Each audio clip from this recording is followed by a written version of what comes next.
ನಮ್ಮ ರಕ್ಷಣೆಗೆ ಬಂದಂಥ ITBP ಯೋಧರು ದಾನಕ್ಕೆ ಬರ್ತಾ ಇದ್ದಾರೆ. ITBP के डॉक्टर्स ने मेडिकल चेकअप किया। महादेव की बड़ी कृपा रही कि सभी यात्री पास हुए। किसी को भी वापस नहीं जाना है, सभी आगे कैलाश यात्रा पर जा रहे हैं। प्रातः मंत्रोच्चार व शिव स्मरणोपरांत गुंजी से कालापानी की ओर हर्षोल्लास के साथ सभी प्रस्थान कर रहे हैं।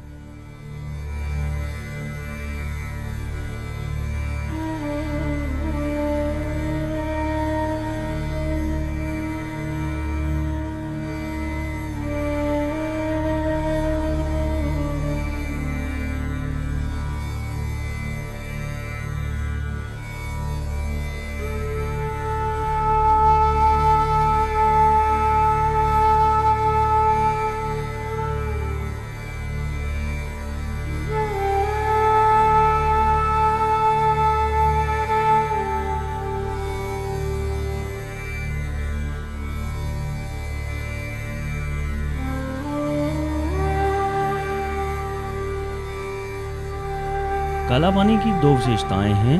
प्रथम, यहाँ व्यास गुफा है जो सीधे पहाड़ों पर अत्यधिक ऊंचाई पर है। श्री व्यास महर्षि ने यहीं पर हजारों वर्ष तपस्या की। अभी तक इस गुफा के पास सिर्फ ITBP का एक जवान पहुंच पाया है जो शायद वापस नहीं लौटा। द्वितीय विशेषता है काली माँ का मंदिर। इसके अंदर स्थापित काली माँ की मूर्ति के चरणों में स्थित कुंड से ही काली नदी का उद्गम होता है।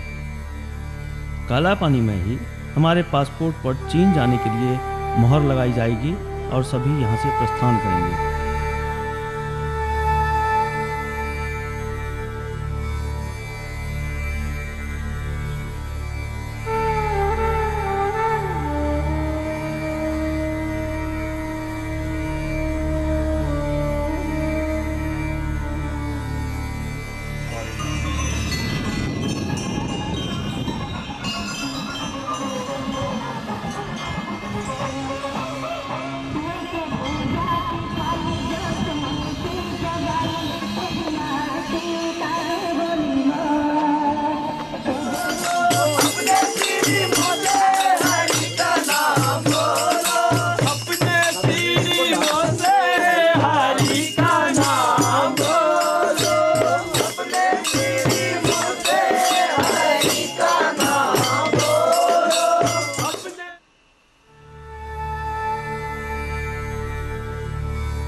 जैसे जैसे नवीडांग की तरफ बढ़ रहे हैं, पहाड़ों पर हरियाली कम होती जा रही है। हवाओं का वेग बढ़ता जा रहा है। हवा में नमी की मात्रा बहुत कम हो रही है। राजेंद्र प्रसाद जी जब चुटकुला बोलते हैं तो ये चुटकुला बोलते समय हंसते कुछ खुद ही ज़्यादा हंसते। पब्लिक हंसे ना हंसे, लेकिन ये स्वयं ही हंसते रहते हैं चुटकुला सुनाते हुए। ये इनकी विशेषता है। छाया तक दूर दूर तक फूल ही फूल हैं। देखिए, बहुत सुंदर दृश्य।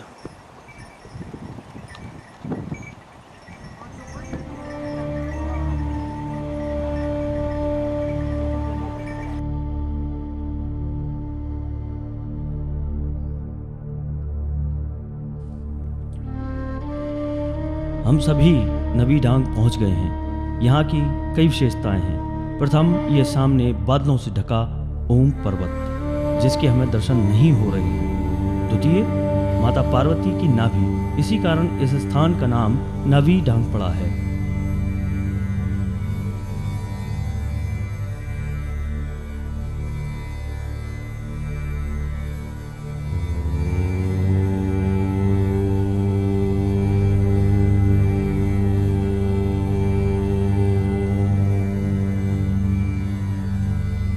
तृतीय, ये नाग पर्वत, बादलों से घिरा नाग पर्वत का ये मुख्य फन तथा नीचे की तरफ बादलों में इसके अन्य फन भी है जो दिखाई नहीं दे रहे हैं। पूरा दिन बीत जाने के बाद जब प्रकृति के प्रथम शब्द ओमकार की उत्पत्ति का प्रतीक ये ओम पर्वत के दर्शन हमें नहीं हुए, तो हमने यहाँ स्थित शिव मंदिर में हवन, पूजन व प्रार्थना की। शिवलिंगम अष्टदलोपरिवेष्टितलिंगम सर्वसमुद्भवकारणलिंगम अष्टदरिद्रविनाशनलिंगम तत्प्रणमामि सदा शिवलिंगम सुरगुरु सुरवर पूजितलिंगम सुरवन पुष्प सदाचितलिंगम परमपदं परमात्मकलिंगम तत्प्रणमामि सदा शिवलिंगम लिंगाष्टकमिदं। लौटते समय हमें ओम पर्वत के दर्शन हों, ऐसी प्रार्थना कर हम आगे बढ़े।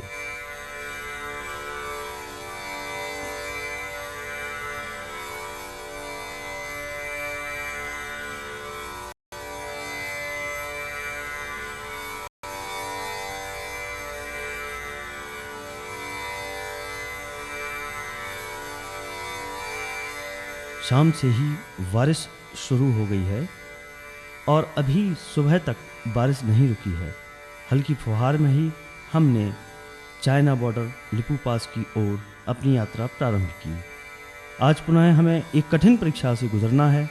लगभग 3000 फीट की खड़ी चढ़ाई चढ़कर 17,000 फीट पर हमें कुछ समय खुले आसमान के नीचे तेज बर्फीली हवाओं के बीच बिताना होगा।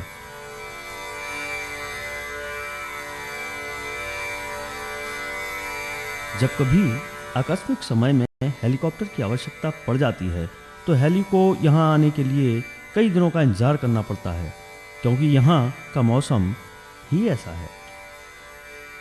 लेकिन इसके बावजूद भी बाहरे भाग्य जो सहायता देने आए थे वे स्वयं ही दुर्घटनाग्रस्त हो गए। ಇದು ನಮಗೆ ಎರಡನೇ ಬ್ರೇಕ್.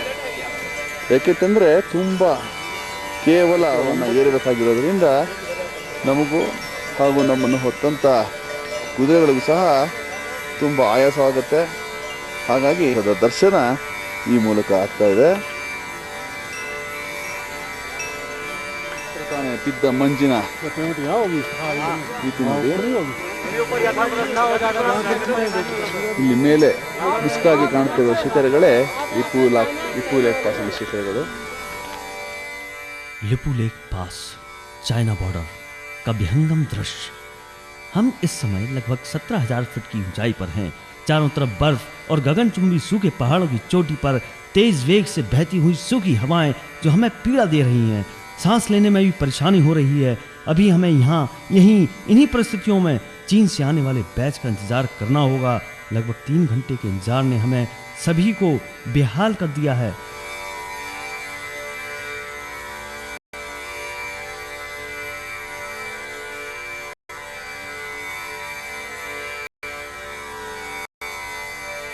अंततः हम चीनी भूमि पर प्रविष्ट हुए और प्रकृति के अद्भुत सौंदर्य के दर्शन करते हुए तकलाकोट पहुंचे। तकलाकोट में एक दिन का विश्राम कर हम कस्टम की औपचारिकताएं पूर्ण करने के पश्चात कैलाश की ओर प्रस्थान कर जाएंगे। तकलाकोट से कैलाश की ओर प्रस्थान।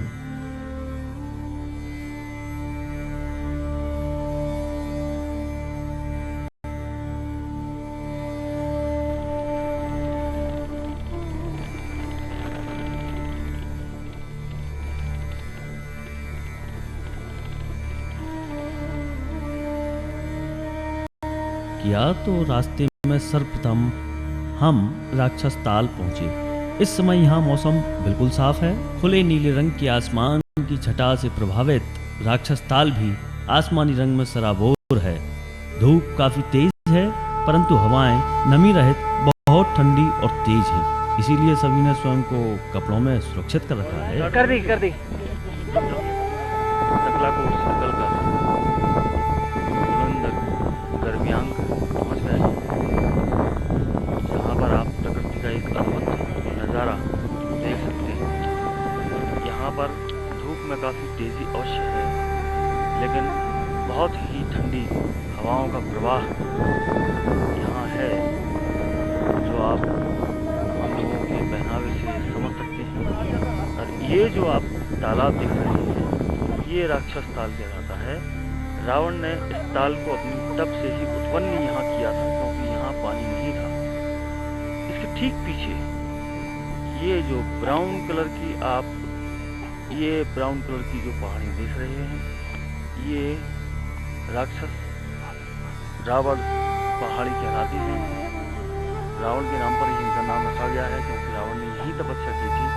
और बताते हैं कि इस राक्षस ताल में 40-50 फुट के बाद ये जो एक लाइन सी आप देख रहे हैं बीच में, जो तालाब को दो तरफ विभाजित कर रही है, ये लाइन के उस तरफ इसकी गहराई कितनी है इसका किसी को अंदाजा नहीं है। कहा जाता है कि ये सीधे पाताल लोक में मिलती है। ये पूरा तालाब लगभग 90 से 100 किलोमीटर के दायरे में फैला हुआ है। इसके ठीक पीछे वहाँ कैलाश पर्वत, देवादिदेव महादेव शिव का निवास स्थान, महल उनका वहाँ है, वहाँ निवास करते हैं। ये जो पहाड़ियाँ आप देख रहे हैं, यहाँ राक्षस ताल का ये थोड़ा सा अंतिम छोर इस तरफ का है, जहाँ आप राक्षस ताल का ये किनारा देख सकते हैं। राक्षस ताल के किनारे के इस तरफ इन पहाड़ियों के उस पार कैलाश का मानसरोवर स्थित है। उस मानसरोवर में काफी पक्षी विहार करते हैं, जबकि राक्षस ताल में कोई भी पक्षी विहार नहीं करता। राक्षस ताल का पानी नीला होता है। मानसरोवर का जल बहुत ही निर्मल और बहुत ही स्वच्छ होता है। इन पहाड़ियों के पीछे मानसरोवर स्थित है, जहाँ अभी हम थोड़ी देर बाद पहुँचेंगे। और ये जो पहाड़ियाँ हैं, ये गुरला मानधाता है।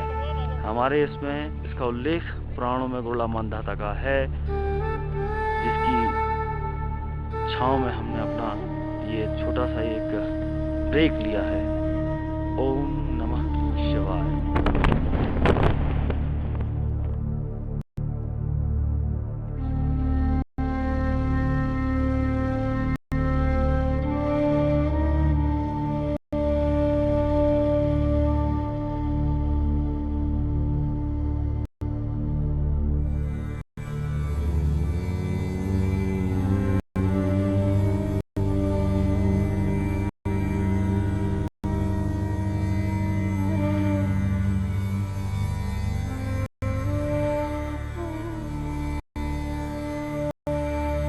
मानसरोवर के प्रथम दर्शन। अहो भाग्य! हमने प्रणाम कर जब इस ओर देखा तो कैलाशपति के प्रथम दर्शन हुए। अद्भुत दर्शन मन को प्रफुल्लित कर रहे हैं। और दर्शन दे रहे हैं। यहाँ से होते हुए हम अभी मानसरोवर के तट पर खड़े हुए हैं, और यहाँ से कैलाशपति के हम ये बिल्कुल ठीक सामने दर्शन कर रहे हैं। ये स्वच्छ, निर्मल, कोमल मानसरोवर, इस सरोवर में सभी देवी देवता स्नान करते हैं। और इसका निर्मल जल, ये देखिए भारती अम्मा मानसरोवर में सूक्ष्म स्नान के लिए गई हैं। तत्पश्चात ये कैलाश दर्शन के लिए जाएंगी। ये मानसरोवर झील विशाल रूप लिए निर्मलता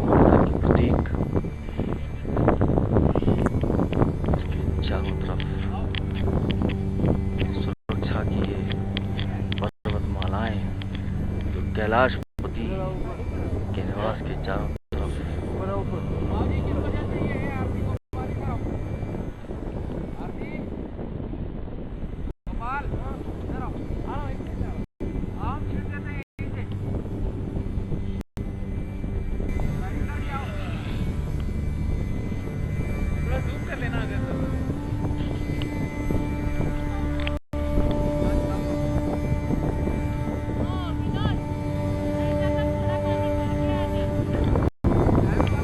ये प्रशांत जी,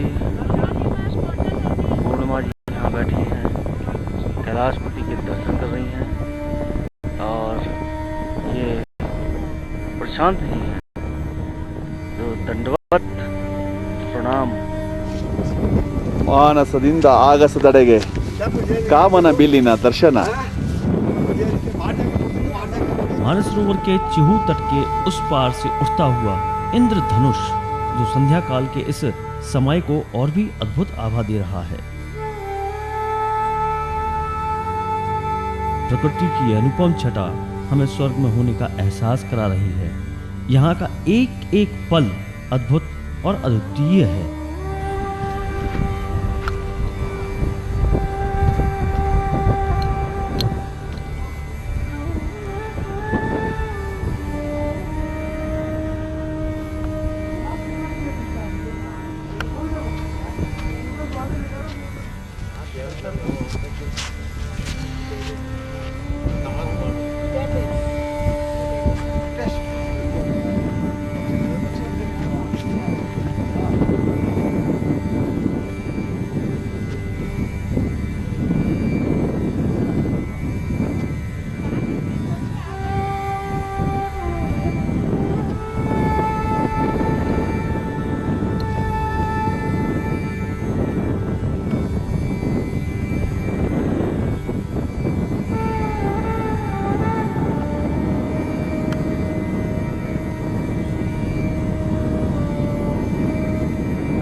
ब्रह्मा जी ने मानस शक्ति से श्री विष्णु जी के विहार के लिए इस सरोवर की रचना की थी।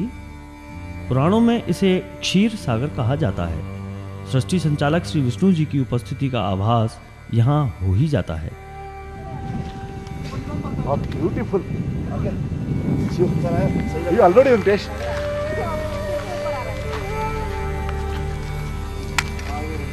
ಯಾವ್ದು ನೋಡೋದು? ಸನ್ರೈಸ್ ಸನ್ಸೆಟ್ ನೋಡೋದು? ನೋಡಿ ಇದರಲ್ಲಿ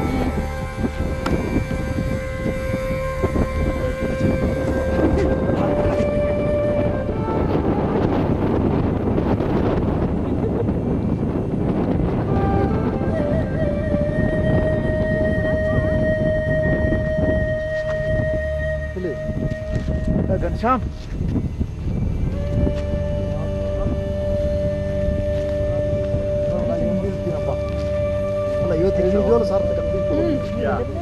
ಇಲ್ಲಿ ಬಂದು ನಿಂತರ ಅಷ್ಟೇ ಪ್ರಪಂಚ ಮರಿಬೋದಪ್ಪ.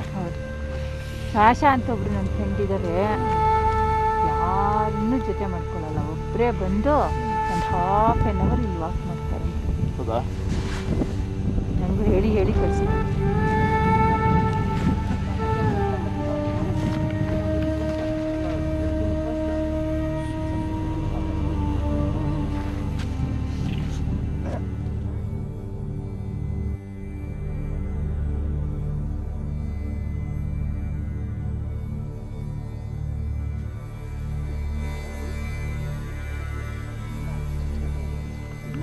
ತಾಳಿ ಕಡೆ ಮಾನ್ಸರು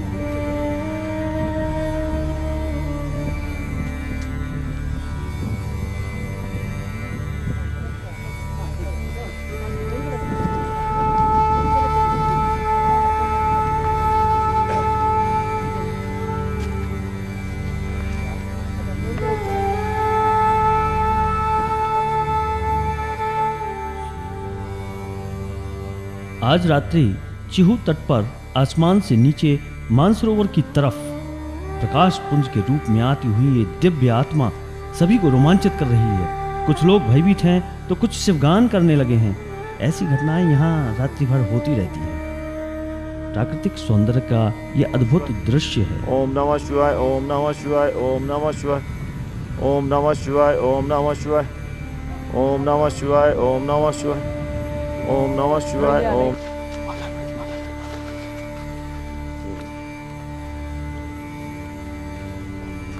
ನೋಡಿ ನೋಡಿ ನನ್ನ ಕ್ಯಾಮ್ರಾದಲ್ಲಿ ಭಾಳ ಫೇಮ್ ಬಂತು ಸರ್, ಭಾಳ ಮಸ್ತ್ ಬಂತು. ವಂಡರ್ಫುಲ್.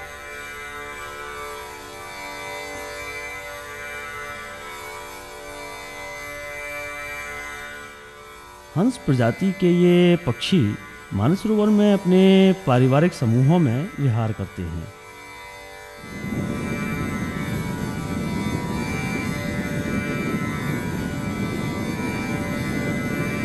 हमारे यहाँ देखिए ये वेंकटेश्वर की पूजा कर रहे हैं, कुछ यात्री कपड़े बदल रहे हैं, फटाफट 2-3 दिन गोते लगा कर लोग आ रहे हैं बहुत ठंडा होने की वजह से। आज तीसरा दिन है, तीसरा स्नान का बहुत ठंडा पानी है, लेकिन नहाने में आनंद आ रहा है। शीतल, निर्मल और अद्भुत अमृत जैसे जल वाले सरोवर में स्नान करते ही ऐसा महसूस होता है जैसे अमृत में स्नान कर रहे हों।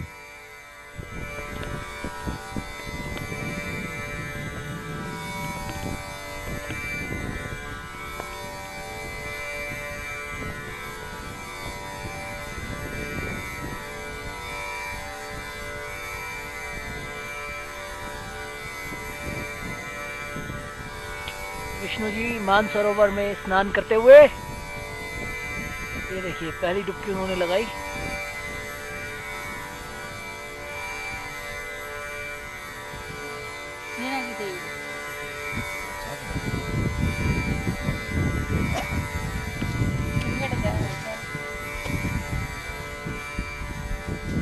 दूसरे दिन सुबह मानसरोवर के टुगु तट पर स्नान के उपरांत सभी ने श्री सत्यनारायण भगवान की कथा की।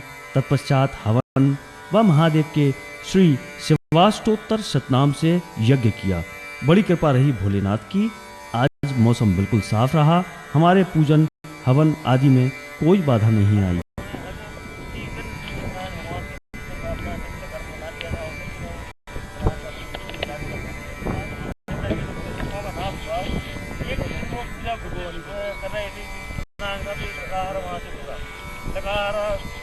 लकड़ियाँ काट कर बड़ा परेशान था, उसकी लकड़ियाँ बच रही थी, का हरा था, वहाँ से गुजर रहा था, उसने प्यास लगी थी, नाम देता है घर में होगा, परंतु कुछ प्यास लगा रहा है, ये ना करते हुए किसी को उसमें जल न डालते हुए वहीं चुपचाप बैठ गया। जिस तरह पूरे में बच्ची का हुआ तो मुझे थोड़ा सा जल मिला, भगवान का जब और खास सागर और भी आप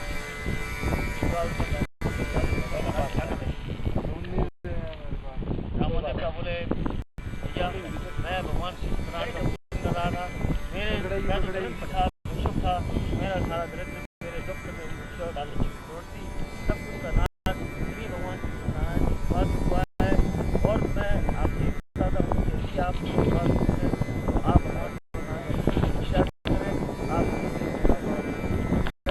महाराज हमारे पास दरिद्रता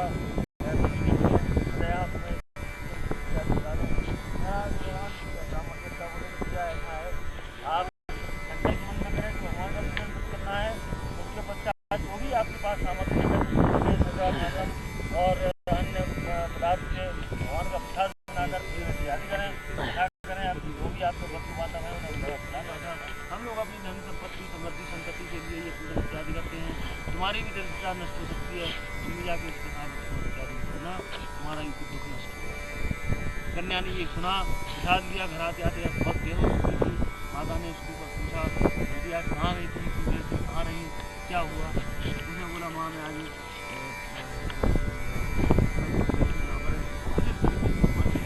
पीना हो रहा था, इसलिए मुझे वहाँ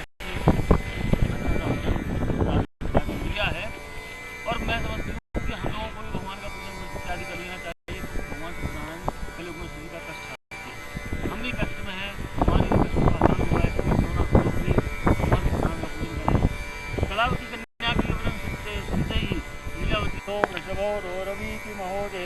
तस्य आविशेष ओम मुखां यः सर्वदेवानां द्रव्यभुक् तथा मित्राणां च नमस्तस्मै वैष्णवे पादुकात्मने ओम अग्ने शाण्डिल्य गोतुमे शब्दजा प्राणां मुख मम सम्मुखो ममः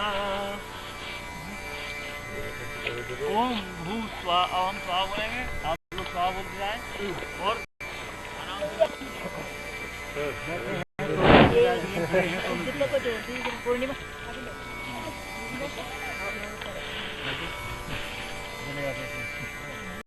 इधर ही डाल दो ऊपर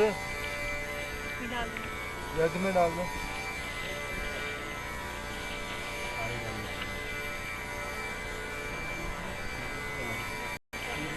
ओम भू स्वाहा इदमग्ने नमः ओम दूर्धाशाय नमः स्वाहा ओम गिरीशाय नमः स्वाहा ओम गिरिजाय नमः स्वाहा अनघाय नमः स्वाहा ओम भुजंगभूषणाय नमः स्वाहा ओम भर्गाय नमः स्वाहा ओम गिरिधन्विने नमः स्वाहा ओम गिरिप्रियाय नमः स्वाहा ओम पतिवाससे नमः स्वाहा ओम स्वारातये नमः स्वाहा ओम हृदये नमः स्वाहा शंखाधिपाय नमः स्वाहा ओम जयाय नमः स्वाहा सूक्ष्मतनवै नमः स्वाहा पूर्णमदः पूर्णमिदं पूर्णात् पूर्णमुदच्यते पूर्णस्य पूर्णमादाय पूर्णमेवावशिष्यते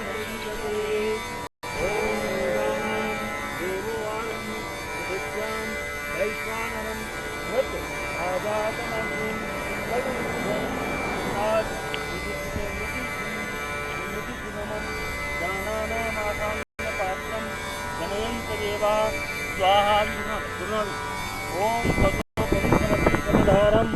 स्वसो पवित्रमति सहस्रधारं देवस्तुत स्वाहा सविता पुनातु वसो पवित्रेण सतधारेण सुत्वा काम सुत्रः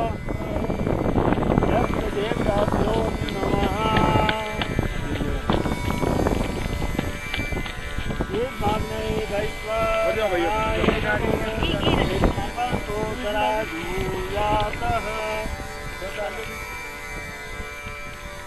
मानसरोवर के टुगु तट पर भोलेनाथ की कृपा से हमारी श्री सत्यनारायण की कथा तथा श्री शिवाष्टोत्तर सतनाम से हवन यज्ञ पूर्ण हुआ।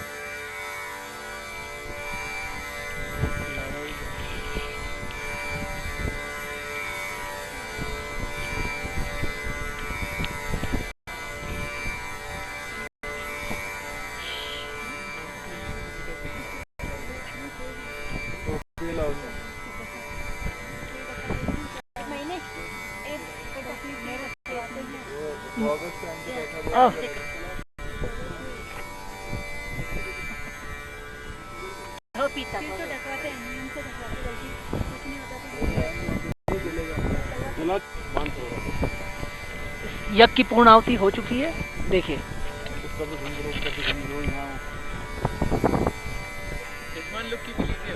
सबकी हो गया, अभी और लेता हूँ।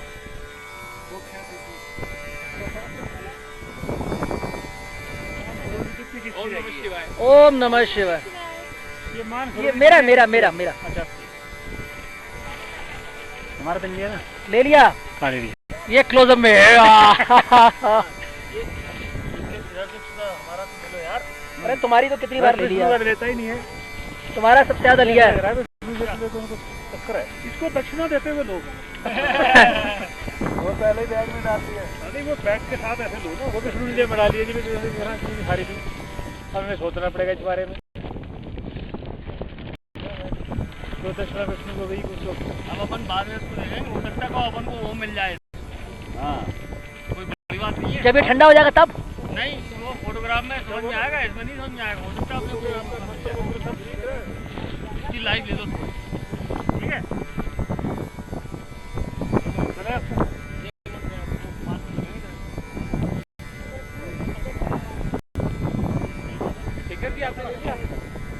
प्रसन्न होकर संध्या काल में भोलेनाथ प्रकट हुए।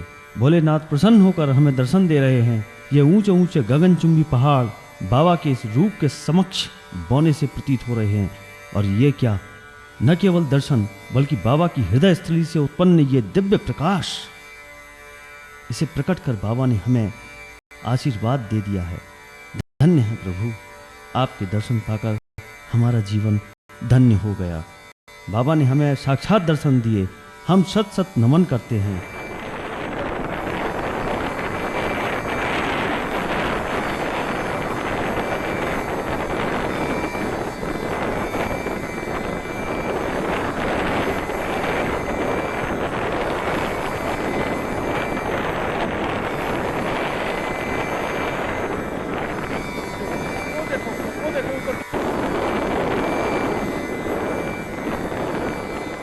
अपनी समाधि में लीन धूनि रमाए भोलेनाथ, ये अद्भुत दर्शन हो रहे हैं।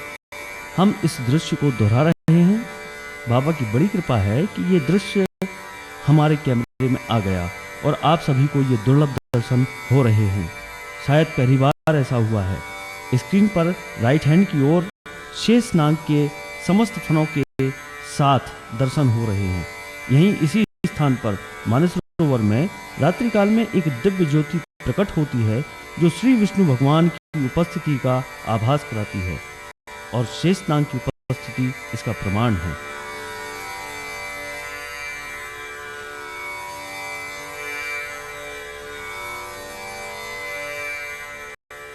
कुछ ही क्षणों पश्चात बाबा ने हमें अपने संध्याकालीन सुनहरे रूप के भी दर्शन दिए। प्रकृति की अनुपम छटा की एक और झांकी।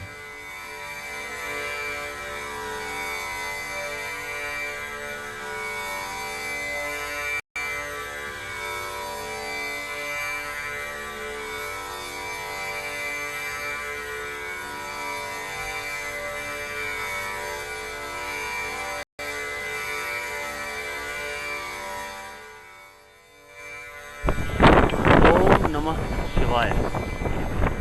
हम आज इस समय एक ऐसे स्थान पर खड़े हैं जहां से मानसरोवर और राक्षस ताल दोनों हम साफ साफ तौर पर देख सकते हैं और जिसके पीछे साइड में ही कैलाशपति दरबार स्थित है।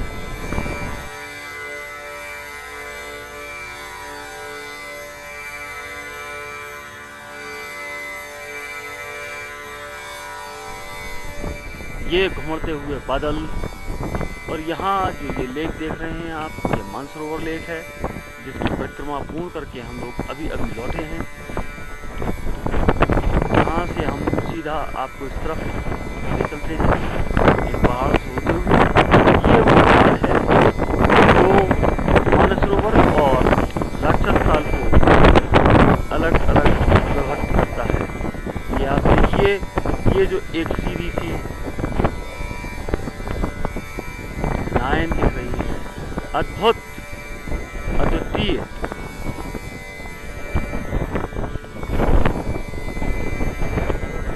इसके दर्शन हमें हुए हैं। सूर्यदेव की बड़ी कृपा है सूर्यदेव की हमारे ऊपर। ये जो अद्भुत दर्शन आप देख रहे हैं, जो पृथ्वी और आकाश को ये एक रेखा गायब हो गई है। ये देखिए,